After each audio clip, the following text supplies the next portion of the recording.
Hello student, आज हम इस वीडियो के अंदर चैप्टर नंबर 14 नेचुरल रिसोर्सिस को डिस्कस करने वाले हैं।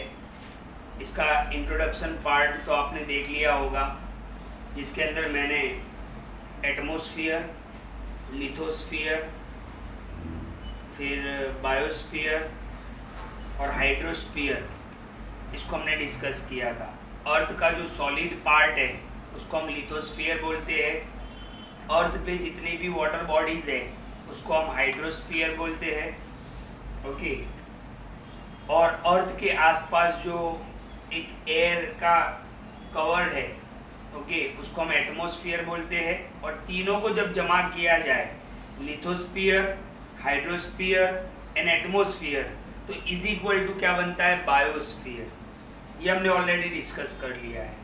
अब हम सीधे ही इस चैप्टर के इम्पोर्टेंट पॉइंट्स पे आएंगे जो एग्ज़ाम में सबसे ज़्यादा पूछते हैं। ओके, तो आज हम देखने वाले हैं बायो जियो केमिकल साइकिल्स। ओके, नाम पहले आप ध्यान से सुन लो, बायो जियो केमिकल्स साइकिल्स। तो इसमें बायो का मतलब क्या होता है? लाइफ। बायो का मतलब क्या होता है? लाइफ। जियो का मतलब क्या होता है? अर्थ। ओके, बायो का मतलब क्या होता है? लाइफ। जियो का मतलब क्या होता है? अर्थ। केमिकल, केमिकल में क्या आएगा? मिनरल, न्यूट्रिएंट्स और वो सब आएगा, राइट। तो बायो का मतलब क्या होता है? लाइफ। जियो का मतलब क्या होता है? अर्थ। केमिकल का मतलब क्या होता है? मिनरल्स, न्यूट्रिएंट्स, ओके, जो हमें अर्थ से भी मिलते हैं।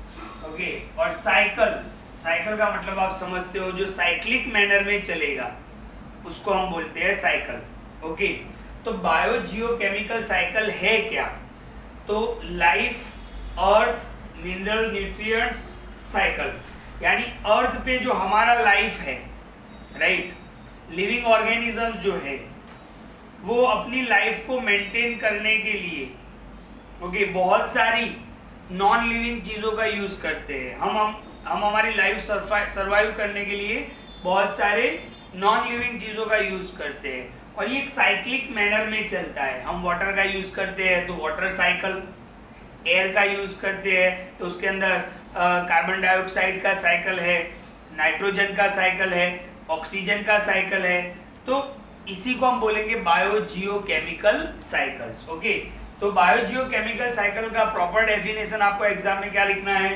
तो bio Jio chemical cycle is a pathway, एक रास्ता है, एक रास्ता है, pathway by which a chemical substance move, के एक ऐसी साइकिल है जिसके थ्रू केमिकल जो सब्सटेंस है, यानी मिनरल्स है, न्यूट्रिएंट्स है, ये मूव्स होते रहते हैं थ्रू बायोटिक यानी लिविंग कंपोनेंट में भी और नॉन लिविंग में भी। तो उसको हम बोलेंगे बायो जियो केमिकल साइकिल। अब ये कौन कौन सी साइकिल्स हमें इस चैप्टर में पढ़नी है? तो वाटर साइकिल हमें पढ़ना है, नाइट्रोजन साइकिल पढ़ना है, कार्बन साइकिल पढ़ना है और ऑक्सीजन साइकिल हमें पढ़ना है। ये चार साइकिल के बारे में हमें पढ़ना है। वाटर साइकिल, नाइट्रोजन साइकिल तो ऑलरेडी स्टैंडर्ड 8 में भी पढ़ चुके हैं, आपको याद होगा, फिर भी एक बार वापस मैं आपको सिखाऊंगा। तो water cycle, nitrogen cycle, carbon cycle और ऑक्सीजन साइकिल। लेकिन इस वीडियो के अंदर हम सबसे पहले डिस्कस करेंगे वाटर साइकिल। ओके, तो ध्यान से देखना वाटर साइकिल काम कैसे करता है।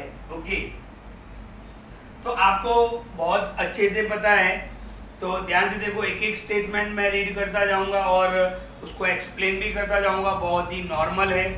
तो वाटर साइकिल के अंदर ध्यान से देखो, मान लो कि हमारे अर्थ पे, ये हमारा अर्थ सरफेस है, राइट, अर्थ का सरफेस है, इस पे बहुत सारे रिवर्स होते हैं, पॉन्ड्स होते हैं, लेक्स होते हैं, ओशन होते हैं, यानी बहुत सारा पार्ट हमने देखा है कि अर्थ का 75% हिस्सा किसने कवर किया है? वाटर ने। तो ये हमारा वाटर बॉडीज है अर्थ पे, और सन यहाँ पर है। ओके, सन से क्या आते हैं? सन रेज आते हैं। ओके, तो क्या होता है जनरली, क्या होता है? तो ध्यान से देखना, ये जो सन है वो हीट करता है किसको? वाटर को। ओके, कहाँ से? ओशन से, लेक से, रिवर से, पॉन्ड से, जितनी भी वाटर बॉडीज है, जहां जहां पर भी पानी है, तो सन से जो सन रेज आते हैं वो वाटर को क्या करते हैं, हीट अप करते हैं, गर्म करते हैं। अब आपको पता है गर्म करने से क्या होगा, ये जो वाटर है वो क्या होगा, वाटर वेपर के फॉर्म, वाटर जो है वो वाटर वेपर बन जाएगा। कौन सी प्रोसेस से, इवोपरेशन प्रोसेस से। इवोपरेशन प्रोसेस हमने देखा था चैप्टर 2 के अंदर भी।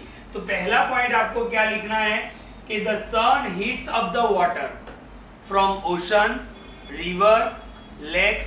सन जो है वो क्या करता है, वाटर को हीट करता है, गर्म करता है, और वो वाटर का क्या बनते हैं, वेपर बनता है। कौन सी प्रोसेस से, इवोपरेशन प्रोसेस से।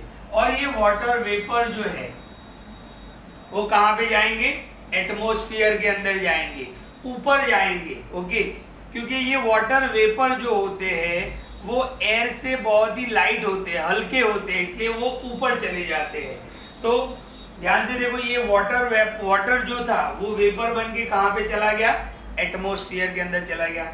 इसी टाइम पर जब सन जो है वो वाटर को गर्म करता है, इसी टाइम पर हमारे अर्थ पे बहुत सारे ट्रीज और प्लांट्स भी है। ओके, अच्छा, ग्राउंड के अंदर वाटर होता है, आपको पता है ग्राउंड वाटर होता है। अब ये जो प्लांट्स और ट्रीज है उनके रूट्स होते हैं, उनके रूट्स क्या करते हैं, वाटर को एब्जॉर्ब करते हैं और ऊपर की तरफ पहुंचाते हैं ट्रीज और प्लांट्स में, राइट। अच्छा, प्लांट्स और ट्रीज को जितने पानी की जरूरत होती है वो एब्जॉर्ब कर लेते हैं। बाकी का पानी जो होता है वो ये जो लीव्स होते हैं, प्लांट और ट्री के ऊपर जो लीव्स होते हैं, इनके अंदर से बाहर निकलता है। कौन से फॉर्म में, वेपर के फॉर्म में। और इस प्रोसेस को बोलते हैं ट्रांसपीरेशन। स्टैंडर्ड 10 में आपको बहुत डीप में पढ़ना है ट्रांसपीरेशन। तो ट्रांसपीरेशन किसको बोलेंगे हम, तो ध्यान से देखो, plants also loose water, plants also loose water in the form of water vapour from there leaves. Plants जो है वो वाटर वेपर को लूज करेंगे, कहां से, उनके पत्तों से। ओके, लीव्स इनटू एयर, और वो वाटर वेपर भी कहां पे जाएंगे, एटमॉस्फेयर के अंदर जाएंगे। उसी को हम बोलते हैं ट्रांसपीरेशन प्रोसेस। तो दो प्रोसेस का नाम यहां पर आया। ओके, एक तो जब सन वाटर, एक तो सन जब हीट करेगा पानी को तो वाटर क्या होगा, वेपर के फॉर्म में बनेगा। इस प्रोसेस को हम क्या बोलेंगे, इवोपरेशन प्रोसेस। अच्छा, वाटर क्या बन गया, वेपर बन गया। तो